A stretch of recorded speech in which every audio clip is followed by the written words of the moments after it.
Namah Shivaya. Om Namah Shivaya. When did you first hear of Sai Baba? I heard about him in 1970, that is approximately about 36 years ago. And what were the circumstances? Because I was those days in search of God realization and God realized people. I wanted to know the techniques how people become God realized. Sai Baba came, I was sitting beside that guy. He started rotating his right hand and materialized some vibhuti, poured part of it into his mouth and told him to get up. The guy will not get up because obviously he knew he hasn't gotten up from the chair for the last about 15 or 16 years. So he pulled him up and he got up. He started fumbling like this, swinging like that, and then he told him to walk. And he wouldn't walk, so he pulled him back again toward him and he started walking. And he took him in the room for interview. When he came back, he was perfectly a normal person. I couldn't believe my eyes. Can we communicate to those who have now left their bodies? You could, but it's good not to do it. And why?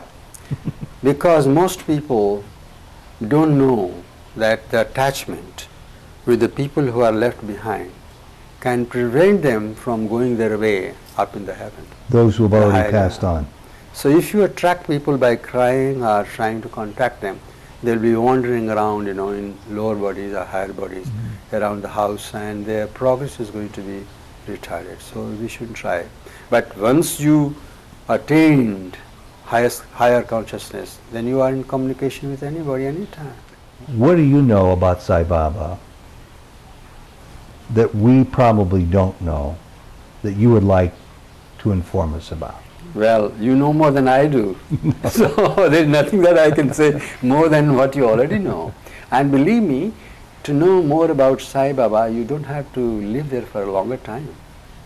If you live for a longer time, you are apt to have heard more rumors than truth. Om Namah Shivaya. Roy Ahlad is a longtime follower of Indian holy man Sri Sathya Sai Baba. It was more than 40 years ago Roy first began his journey as a Sai devotee. His goal? The highest there is, God realization. Welcome to Souljourns. This interview was recorded in Orange County, California in September 2005. Om Namah Shivaya. Roy, thank you very much for agreeing to meet with us to talk about a subject that's a favorite for everyone that we know, Sri Sathya Sai Baba. What's the earliest recollection you have of Sai Baba, and how did that happen? You mean recollection, the knowledge, or meeting? Meeting. Both. When did you first hear of Sai Baba? I heard about him in 1970, that is approximately about 36 years ago. And what were the circumstances? Because I was those days in search of God realization and God realized people. I wanted to know the techniques how people become God realized. And in that quest, somebody mentioned about Sai Baba's powers. So it was halfway through your life or more? Approximately. In India? Where you were raised and born? Yes, right. Why is it that I'm under the impression that so many people, especially in India, have heard of Sai Baba? Why is it that my impression is that Sai Baba is so well known in India? Because he was born in India, that's why. The proximity of his place where he lives.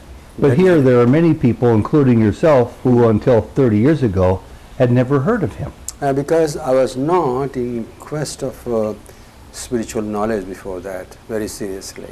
Do you think that's important? Yes, it is important. Otherwise, if it's not concerning me, naturally I will not take interest in knowing about it.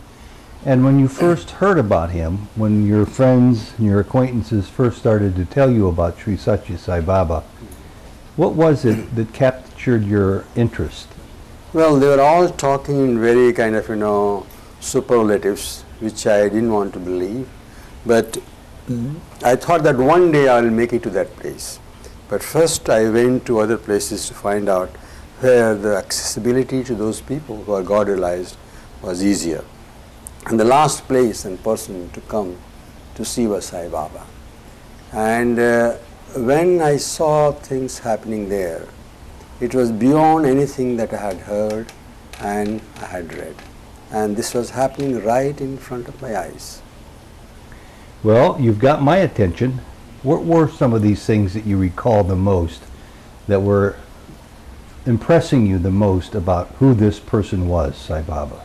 Would it have to do with his materializations or his words or something else? Well, he used to materialize as he does today also. He doesn't do that often, but those days, at least in a day, when you are sitting there for approximately about 1.5 hours, you could see at least about 5-6 materializations every day.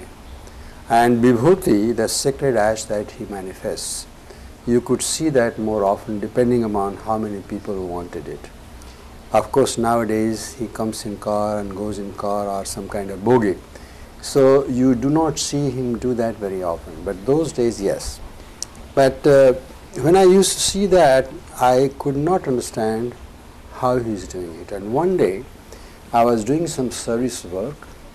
I lifted, those days of course I was stronger than what I am today. I lifted a guy who was in chair and he hasn't gotten up from the chair at least for 15 to 16 years. Sai Baba came, I was sitting beside that guy. He started rotating his right hand and materialized some vibhuti, poured part of it into his mouth and told him to get up. The guy will not get up because obviously he knew he hasn't gotten up from the chair for the last about 15 or 16 years. So he pulled him up and he got up. He started fumbling like this, swinging like that, and then he told him to walk. And he wouldn't walk, so he pulled him back again toward him and he started walking. And he took him in the room for interview. When he came back, he was perfectly a normal person. I couldn't believe my eyes. So I thought there must be something, because nobody told me to get this person from there except my own self, because he needed help. There is no one to take care of him, and I'm the only one who is caretaker. And I now see that he can walk as any other normal person can do that. Up until that experience, how would you have categorized your understanding of Sai Baba? Were you a believer? Did you have doubts? Were you at all skeptical? Well, I neither had any skepticism about it. I was neither a believer nor a disbeliever, but I was investigating. So he could have been, as I expected before, a genuine person or may not have been a genuine person. So I was keeping my eyes and ears open. Then after this astonishing event, did your life forever change because of that one episode? I was trying to investigate more and more about it, but then I had some knowledge about my own incident that happened about 1.5 years before I went to him. What was that? I had been to Ranchi, which is in North India, for initiation in Kriya Yoga. Kriya Yoga is a technique of some kind of pranayama. And I was coming from the ashram at night. It was about 10:30 to 10:45. It was raining and I was attacked by 7 thieves there. I was walking almost on a trail. There were no big roads around. There were no houses. And as I was going to be beaten by those robbers or dacoits, Sai Baba appeared from nowhere right in front of my eyes. I couldn't believe how a person could come where no houses are there. And immediately he challenged all the 7 people. He says, look, you are not taking a step forward. If you do that, I'll sort out everyone one by one right here. I couldn't believe my ears and eyes. And I thought, how come a person alone can challenge 7? Then he told me, you go. I didn't know how to go, because it was a new place for me. It was dark, it was raining, And in the meantime, I found one motorcyclist was coming. I raised my hand and I requested him to leave me at the nearest hotel, which he did. Now, I didn't know really whether it was Sai Baba or somebody, because I was in a semi-shock at that time. But then I thought that let us try to find an opportunity where I can confirm whether what I underwent was reality or was my imagination. And after 1.5 years, when I was given an interview along with other 2 scientists there, I was taken in by him, and he took me to a small little place inside an annex, and before I could ask him whether it was he who saved me from being killed, he told me, "Don't doubt that, it's me. And I am around you, above you, below you, and in your heart all the time. And henceforth, don't be afraid, doesn't matter what happens, I'll be with you." He confirmed before I could even come out with the question whether it was he or somebody else who saved me from being killed. So this was the background. And with this background, I went to see him. And when I started seeing things like he's curing cancer just like that, right in front of me, then I know that he is a force to be reckoned with. And he is not like other saints that I met before elsewhere. Roy, why do you suppose it is that some people receive his blessings with a manifestation such as that one you just described, and so many millions of people don't? What was it about your life that merited that exposure? Oh, you mean to say this kind of help? Yes. Yeah. You see, it all depends upon him. And he knows our lives, our future lives, our past lives, our present lives. And he takes a decision what is to be done. And I cannot guess about that. But in a general way, I will say that if he thinks that you deserve, or by bringing you or keeping you back to life, keeping you alive, you can go ahead spiritually, perhaps his grace will fall on you. This is my interpretation. But he can do for other reasons also. Should we all sort of live our lives fatalistically? In other words, if we believe Baba is above us and below us and around us, maybe he means for that freight train to hit us and kill us. Or maybe he means that it'll stop at the last instant. Should we not worry? No, see, he does not take away our right to live the way we should be leading our life. And definitely it is not a wise thing to say, look, he will save me, so let me face the train and I will not die. I'm sure that this kind of thing he will not like people to believe and act on. When something like this happens in your life, I don't know what kind of a young man you were before these events. How did they end up changing you? Well, the change was not so much in my life and character. My thinking was to investigate life, which is still today. But what changed me was that he has the capacity to do what you want him to do with you. And he did ask me something very personal I won't like to say publicly. He asked me, "What do you want?" And I told him what I want. He said, "I'll give you both."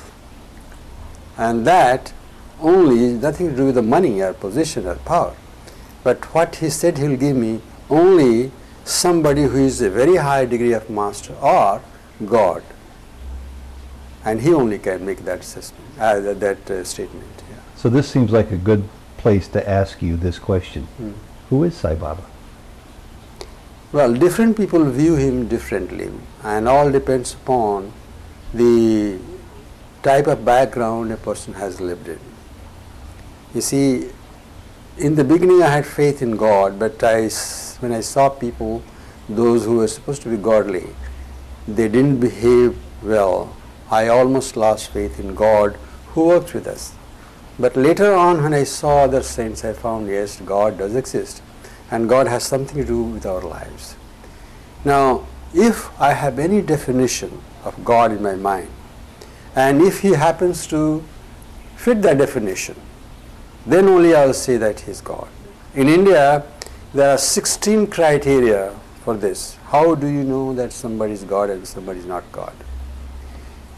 There are, this way, 15 of those criteria can be met by all of us. And they are, one should have control over 5 senses, one should have control over 5 pranas, that is the vital air that we are breathing, and if we have control, we can control our lifespan. You can have that control by practice to a great extent. Then you have control over all the 5 basic elements. These elements are not 91 or 94 like that, but these elements are according to their state in which they are. But the 16th one, which is controlling of matter and the energy, is only in the hands of either divine beings or divine himself, and he has that capability. Those who are masters of wisdom, they can only create to a certain degree, because the amount of energy needed to create something is very, very huge, and they will not try it publicly. But in his case, there is no limit at all. Absolutely, there is no limit. You've been on a spiritual journey for many, many years. Mm-hmm. Are there still things that you learn that are new to you every year? Oh yes, every moment. It's a process of learning continually, yeah, sure. And does Sai Baba reveal himself continually to you in one way or another? Mm-hmm. Not only to me, to millions of people. And what about the human nature side of all of us that can sometimes indulge in doubt or skepticism or fear? Do those moments ever come to you? And if No, they do, not really. Really? How do you really, keep them because away? I have lived there for quite a long time, and I have explanation, in my own mind why those things happen. But the majority of things that being talked, against him, or in a way that cast doubt about his divinity, they are not true really. Those people are just trying to find out, some fault or the other. But there is no reality in that. I know people who say, even with any of it, if there was even a hint of truth, it wouldn't make any difference because they have found their lives transformed so thoroughly by coming under his wing. And this leads me to a question about people who follow Sai Baba, and they'll hear him say this one day, and then sometimes the opposite will seem to happen.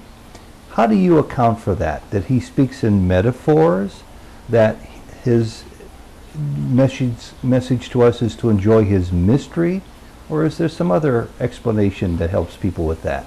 Yeah, I do understand what you mean, that occasionally you find that what he has said did not happen the way Yes. he has said. Yes, but what happens is, in some cases, even if you make a forecast, if there are other changes which occur later on, they can change the course of events. And in most cases, they do happen like that. For instance, he gave one example himself. He said, people ask me that you are going to give us all the help, but I am not receiving help. So he says, you are right, you are not receiving help, but I am asking you one thing. Do you have the deservedness to deserve my help? And then they don't answer. So he says that despite the fact that I tell you that I am going to help you, I will not do that in future. I will change my mind, provided you don't conform to the image that I expected of you, and you are deliberately doing wrong things. So in such cases, if what he says does not happen, it's pardonable, isn't it? It's something understandable. Mm-hmm. Yeah.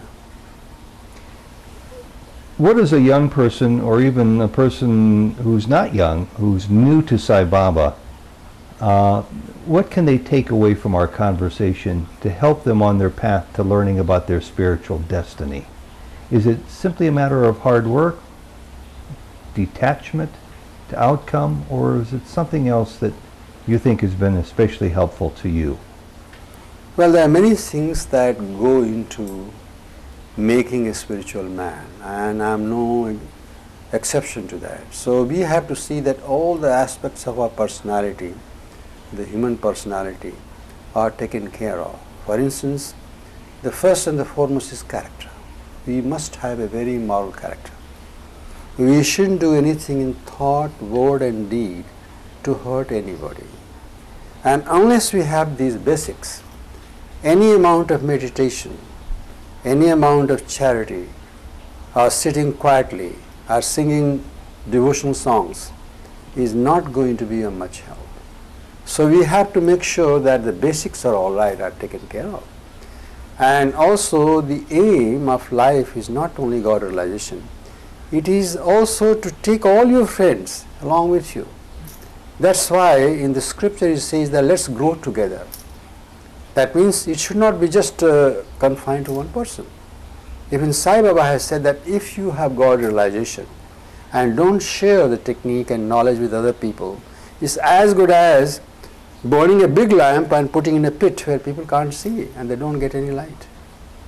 So there are many aspects of growing up spiritually. We can grow in devotion and love, we can grow in meditation, but the basic thing is that we must have love for God and all the humanity. And also we should be infused with the idea of doing service to the humanity, and don't try to hide things that I know of, unless of course it is hurtful to somebody. There are certain techniques in yoga which only people who are healthy can do that. So you shouldn't teach those techniques to those who are by health not as good as that. But God wants a commitment, and that commitment is that you have risen above all the mundane low nature of man, and you are completely moral, you are going to serve the humanity, and you are seeking for the truth, which is God, which is you. And as long as these things are kept in perspective, what methods we are using are not important. They will depend upon your makeup of the psyche, how your mind is, to what you react favorably, to what you don't react favorably. Somebody wants to do this type of meditation, some the other type. Somebody wants to live in devotion only, in that feeling. So this is a personal matter. But the aim of all this is the same.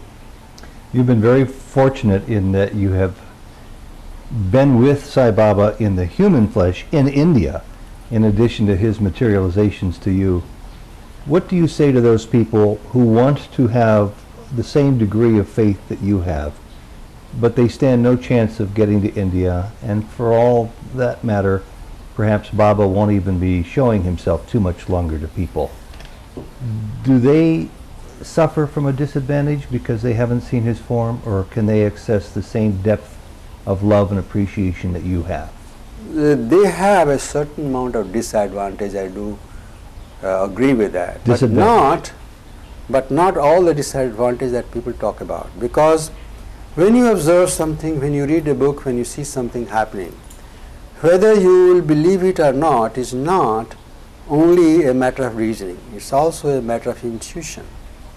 When you read something dictated by masters of wisdom, it goes right into your heart inside, and then you react to it from there. You don't react only intellectually. So those people who are spiritually advanced or arrive from inside, for them the handicap is very little. But those who want to build their devotion and love right from the scratch, for them there is a disadvantage. But I can assure you one thing, that if somebody is really bent upon it, then he can make a trip to India. Absolutely, there is no doubt. I'll give you an incident that happened. I don't know the name. Now I didn't know the name, now I remember the name. There was a boxer from United States. It happened in 1974. And he was doing pranayama, a technique of breath control, by which his etheric sheath was broken. And he went to all the doctors for treatment, but nobody could. He could see the light, all around himself, and like a flashes going from one side to another, and he felt very disturbed. Finally, they told him to go to a Buddhist monk in this country, who told him that he cannot do anything about it because his etheric sheath is broken. And only Sai Baba, he said, could do it, go to him. And he went, and luckily at that time I was there and I happened to see him. When he was coming out of the interview, I'm just shortening it, when he was coming out of the interview room, I asked him what really transpired inside. He said that this is the story of my life. And I told him, I have come to for help from you. What Sai Baba told him, I know what for you came, your etheric sheet is broken and it will start forming right now, and within 1 month's time it will be formed. If you have any problem, then you come to me, and there should be none. And then he had injured his right knee and he was limping. When he came out, he found that there is no more limp on his right knee there. He didn't believe that, so he tried to stand on his toes to see if the strength has returned. And he found that he could stand on the toes. And he told me, I was so thrilled, I was beside myself with joy. And the way he went was, he didn't have money to go, but somehow his friends did help him. And this is not the first time that I found an incident like this. I know of other people who didn't have money, but somehow the money came from their friends and they made a trip. So that is not something which is of real great disadvantage. Do you attribute this sometimes to coincidence, or do you always know that that's Swami's Leela for these people? Well, there are certain things which could be attributed to coincidence, but most of them not, because according to spiritual law, normally nothing happens by sheer coincidence. You were talking about the power, the importance of character, about seva, doing service. Where does love fit into this? Love, all these things that we are doing, seva and all, is the expression of love. You will not do seva unless you are inspired by the love within. And all the higher feelings like sense of gratitude, sense of feeling of sympathy for somebody, they are variations of the same feeling love. So there is no difference, this offshoot of that. Expression of love is seva, or service. It's my experience that many people can't get to a full understanding of love unless they first love themselves, and it seems apparent that most people have trouble loving themselves. So how can they begin to love Baba and serve others and build character if they still don't first love themselves?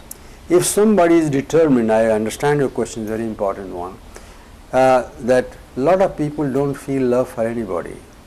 They have not experienced pure love. They have felt lust but no love. That is true.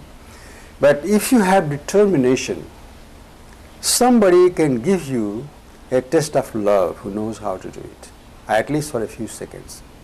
Or if you do something to somebody which is really remarkable, God will fill you at least temporarily with a feeling of loving elation. And if anybody tries on these lines, I am sure that he will meet with success.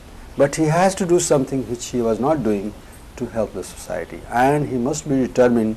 And once you have felt love for anything, the love will come for either for yourself or anybody, for God, for others. It's a question of just vibrating yourself in that kind of degree or octave. One of the reasons I believe many people don't feel that love is because of our monkey minds, and Swami reminds us over and over again that our minds are engaged too much. You have extensive background in mind understanding through your yoga practice and mind control. How can the average person who doesn't have your background expect to gain some control over their constantly active mind? If he is willing and if he has determination, then he can do that. There are many ways to do it. And everybody who has that determination, he will gain. It's a question of concentration, is a question of degree only. Some people have more of it, some have less. But with practice, you can have as much as you want. Yeah. And how important is that to get to the end of the line where you want to grow yourself spiritually and you want to be closer to God? For some people I know personally who have been willing and who have tried very hard and still cannot seem to achieve that level of meditation that's required. Are there other means by which they can still grow? Yes, not only that, the necessity of concentration has been exaggerated. There are people I know of, they can concentrate better than anybody else, but they are very far away from God. But I know of people who cannot concentrate even half as much, they are so close to God. Because love is the deciding factor, not only concentration. Concentration of mind is needed to do anything that you want to do. And in classical yoga, which has got 8 steps there, they say yama, niyama, asana, pranayama, pratyahara, then concentration, then your contemplation on God, and then samadhi, that is enlightenment, at one moment with God. But even if you have less of concentration and more of love, it does not matter. Even love will do, even if you don't have concentration. But those who have love, once they start thinking about God or deity, they get concentrated. And I know of people who are doing Hatha Yoga, they are very good at it, but they don't have God close to them. How disappointing would it be to you if you were never given the chance to lay eyes on Sai Baba again? If what? If you were never given the opportunity to be with Sai Baba again, to receive his darshan, to see him? Well, right now it is a very hypothetical question. And when it happens, then I don't know how I will react to it, yes. But for the time being, I think that there is every chance that even you, I, or anybody wants to see him can see. There are people I know, quite a few people, for whom just catching a glimpse of Sai Baba causes an energy in them that they feel. And there are many of us who enjoy seeing Sai Baba, but Don't feel it. do not feel that. Yeah. What is that? Do you feel it? And is that just reserved for people who are very advanced along their spiritual path? Yeah, it's like, supposing I have got an iron rod. If I strike this one, strike this one, strike a metal, all the 3 are going to react differently. So what is in our hearts, what is in our spiritual makeup is the one that decides the reaction. And also at that time, a person, although may be very spiritually advanced, but does not react so sensitively because of his mood changes or something else is occupying his mind. So all these factors decide how we are going to react to his darshan or presence. Yeah. But a good man, a spiritually advanced man normally reacts much better than those people who are almost dead spiritually. It's true. Yeah. And those who have got only reason and not a feeling, not much of feeling, they don't react as much as those who have got devotion and love. This is truth, yeah. Does that grow if you start to work more on the path of devotion and love? Yes. See, as long as you are in an environment where the spiritual vibrations are present, gradually your vibrations of the body and feeling are raised, and you start feeling those thoughts and feelings. How important is music as a conduit of those feelings? Oh, music is very good. And all of us are tuned inside for music. And if the music is slow, rhythmic, especially the classical music like that of Mozart and all that, they are very elevating. But the rock and roll and all, they just make you feel more, excited. So it depends upon what kind of music we are listening to. So if people can find the correct music that resonates with them, it can actually enhance their spiritual feelings. Yeah, and Swami has gone on record as far as saying that through music alone you can reach God. As long as it's the rhythmic... Right up of music. Yeah. That's very interesting because we've been just following up on that ourselves. Well, go ahead. Go ahead, finish your thought. You see, you have some music on bansuri or flute and all, these people have it. You can have from them. That kind of attracts you like a magnet and glues your attention onto that tune there. And in that process, higher inning feelings start originating from your being. And anybody can experience and find it to be true. So this is a universal phenomena that music is helpful, very helpful. Am I correct in assuming that it's more important than many people might think? In other words, you can read a good book and become spiritually elevated. You can see a beautifully smiling young child's face and be spiritually elevated. It seems to be music might even transcend those if it's the right music. If it is the right music, spiritual music, yes. But we cannot compare books with music because each one has its own role to play. But all these things add up, yeah. If you want knowledge, if I want to go, how to go from here to that place, naturally I need an atlas, The music will not help. But if I have reached there and some good program is going there, a spiritual program, I am benefited. So all are necessary, yeah. Roy, I have no idea who will sit in front of this video and hear your words and see your face. Let's assume that there will be quite a few new people to Baba who have very little understanding of Sai Baba. Address them for a moment. What is it that you think they should know, that you know, about Sai Baba that could be very, very helpful to them? Well, first thing I like to do is to quote Sai Baba himself for those who are newcomers. He says, come, see, experience and then believe. That is, he does not leave things to uncertainties, that you have a blind faith in me. You come and see what I am and then make your own judgment. So those who have not seen before, I think this is applicable to them too and to all of them, because you are not going to blindly believe that somebody is God or incarnation of God. But yes, those who want to see and believe or disbelieve, they should have some groundwork done. That is, they should know what divinity is, what spirituality is, what God is. And unless they have done that basic work by reading, then they will not be able to grasp the magnanimity which they face when they go to Sai Baba. Come is a very important word to understand Baba. See is a very important word. It seems that the most important word, the way I see it, is experience.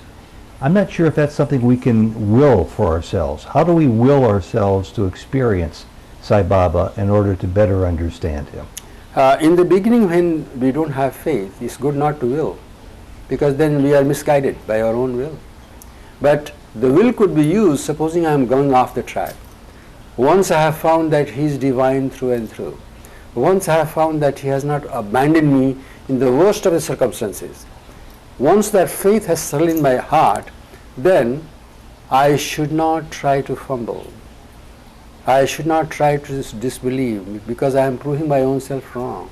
And I have seen people do that when they go through certain adversities. They don't know that this is of their making. And it has not much to do whether God should come and help them or he shouldn't help them. So once we have faith based upon logic and feeling and our actual observation, and 100% we are sure that he is divinity, it's not a good idea under the stress of circumstances to change that belief. Speak to me about thought control. We were discussing earlier how important it is to be able to control your thoughts in a positive way. And yet our culture, our families, our coworkers inundate us many times with negative thoughts. How do we best deal with those? Now, there are many ways, and what I am telling you, you may not believe, everyone that thinks of generates certain forms which cannot be seen by naked eyes. But those who have the third eye, they can see those thoughts and thought forms and feelings. And each one of us, just like we are breathing air in and out, we are adding to the whole mass content, the quality into it. Similarly, what we are thinking and what we are feeling goes and accumulates in the atmosphere. And we all are affected by it. If the vibrations are, if the thoughts are bad, then you will feel bad thoughts and bad feelings. For instance, you go to a place where you have all the drink and dance and all kinds of violence going on there. You don't feel very comfortable. But go to a place where people are doing good things, helping others, singing the glory of God, meditating. You find the atmosphere is different. So, those who want to have good thoughts and good ideas, they will have to live in a company which is good, in an environment which is good, and act befitting to that code of conduct. A couple of questions about spirituality without Baba as a reference point. You're talking about those who have a third eye. Do all people have a third eye? Oh yes, all of it. So, a question of open or closed. And how likely is it that a person might find the tools with which to open their third eye? It's a very complicated thing. There are ways and means, but they don't tell us openly because some people can hurt. Supposing somebody has third eye open and he is a thief by nature, then he can see where to go and steal, isn't it? So these qualities and these capabilities are not given to people who don't have a very high degree of moral character. And we all know people who are very spiritual who have never heard of Sathya Sai Baba. How important is it for the awareness of Sai Baba in your life to help you fulfill your spiritual awakening? That's a strange question. Let me approach it from No, I another- understand your question. Okay. You see, even if you do not know about Sai Baba, let's say that you have been placed in a position where there is no way of knowing where and who Sai Baba is. And if you are determined, you reach your goal. You go Godward and you go get God consciousness and realization. But if you know that Sai Baba in the form of God, that's God manifesting in human form is present, you can get more help by tuning yourself to Him. But it's not absolutely necessary that in order to be God realized, you must know about Sai Baba. But it's very helpful if you know, very helpful indeed. I mean, this is a serious question. Sai Baba says we have very little free will. If that's the case, what difference does it make? Well, we have got certain amount of free will, but the free will that is going to reverse the way things are working in nature is not given to us. One example I'll give you, which he himself has given, Sai Baba has given. Let's see that there is an animal, a cow, and you put a peg somewhere on the grass and tie the cow with a big rope. The animal has got the freedom to go around and graze that much of grass, but beyond that it doesn't have the freedom. And although this analogy is not very perfect, we have also certain limitations beyond which we cannot go. That is, let's see that I have freedom to kill myself, I can do that. But if I want to kill somebody on a different planet, can I do it? I cannot do that. It's not within my free will to accomplish that. So there are limitations to the free will. We don't have free will for everything. For instance, oh, I don't want to die at the age of 100 or 200 years. I want to live for 50,000 years. This is my will. Can I do it? I cannot do it. It is against the laws of nature. So there are only limitations within which the free will works. And within that limitation, we can have yes or no, good or bad, and thus decide our destiny. I don't want to probe too personally. So to the degree to which you feel comfortable, can you share with us your own form of spiritual practice on a daily basis? I think I better not do it in front of you because people are going to see it and they will start trying. I prefer that somebody who wants me to share the experience should come to me, and depending upon where he wants to start from, I can do that. All right. But there are people, who will do it. I don't discourage them. They can go, they can share like that, even without asking where the person stands. Then let's turn the question around.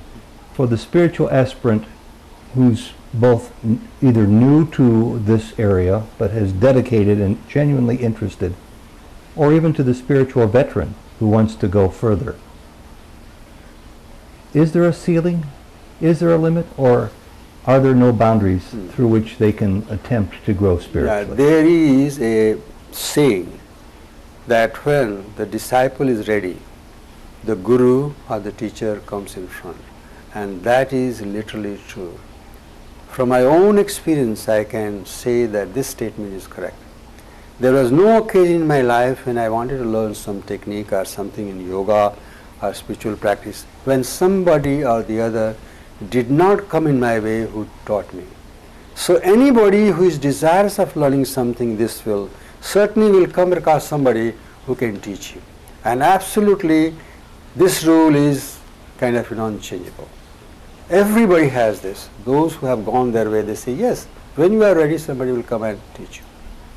You seem to be an individual for whom you've been ready for many, many years. Many teachers have come, much growth has accumulated. Do you think you would be any place other than where you are right now if Sai Baba had never entered into your life? I have to decide. I don't know really. Yeah.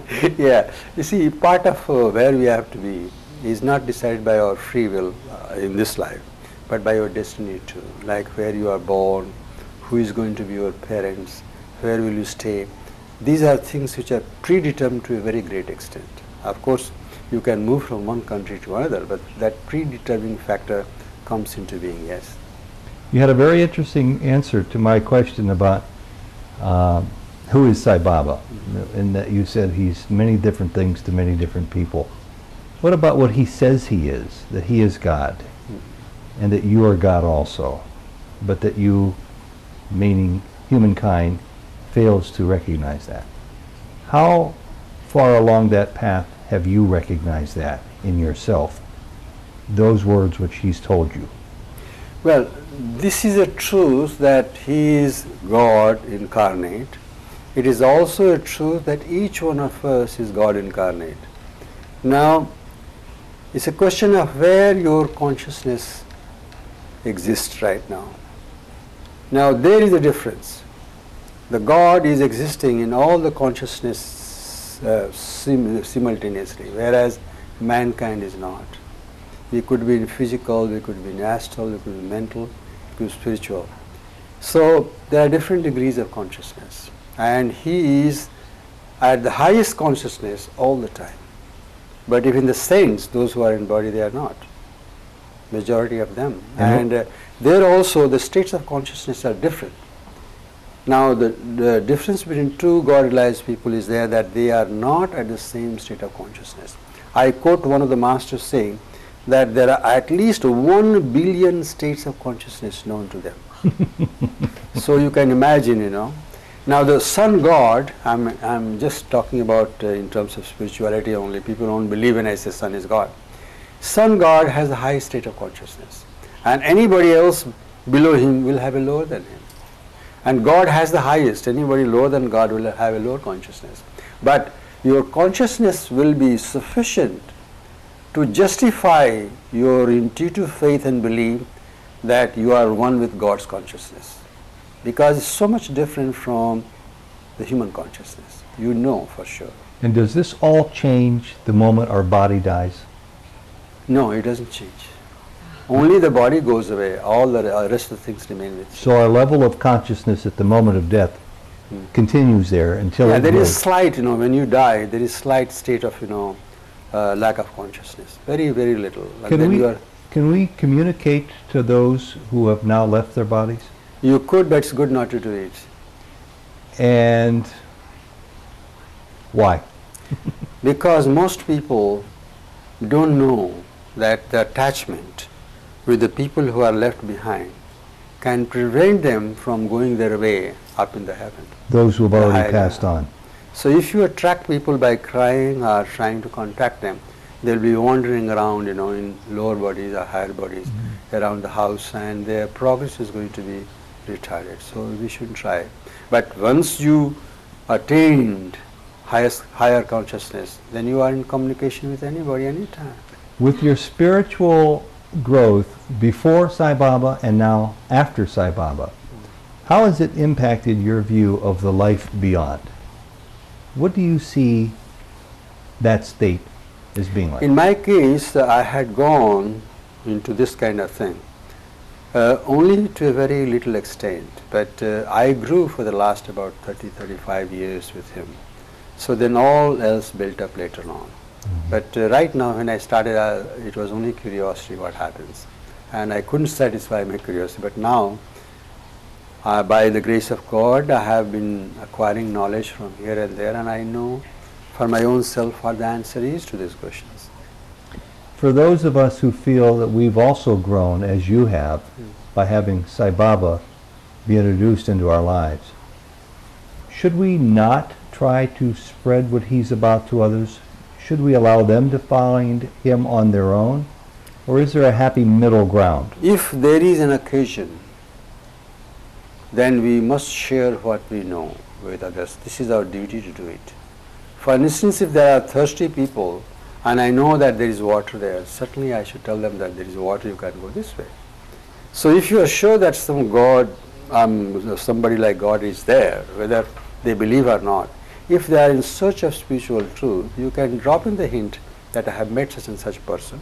You go and see, find out for yourself whether he is God or not, whether he is going to help you or not. So it's a good idea to do it. Mm-hmm. You are to an age, as many people are whom I know, who are in Sai Baba's fold, where it seems that logic would tell me that all you would care to do from this point forward is to find a nice comfortable room where there's water and food and warmth and go within for the rest of your life. Why does that not work out for most people? You see, it depends upon in what condition of spiritual development one is. In certain cases, yes, it is necessary because you have done everything else and nothing else in the world is to be done by you. I know of a saint who used to come over here, and he was in one of the caves in Himalayas for approximately about 12 years. And before he went in, he had some kind of higher state of consciousness. Now, he wasn't doing any work. He used to come out at intervals and somebody will serve him food automatically. But I will not say that this should be a way of life, because if you start doing it, you are detaching yourself from the rest of the people who are seeking the same type of path and knowledge. So, I will go in for this, that if I know something, I must share with others. If I don't know something, I should say yes and try to learn it. Learning is a continual process. But we cannot detach ourselves from the society. No, that's not right. I don't approve of it. That's a perfect setup for the last couple of minutes of this interview. What do you know about Sai Baba that we probably don't know that you would like to inform us about? Well, you know more than I do. So there's nothing that I can say more than what you already know. And believe me, to know more about Sai Baba, you don't have to live there for a longer time. If you live for a longer time, you are apt to have heard more rumors than truth. Let me put it another way. Yeah. I am the thirsty person looking for water, and you know where it's hidden. What does that water look like? If you want to know, because Yes. if you have taken water in your life, you know the color of the water.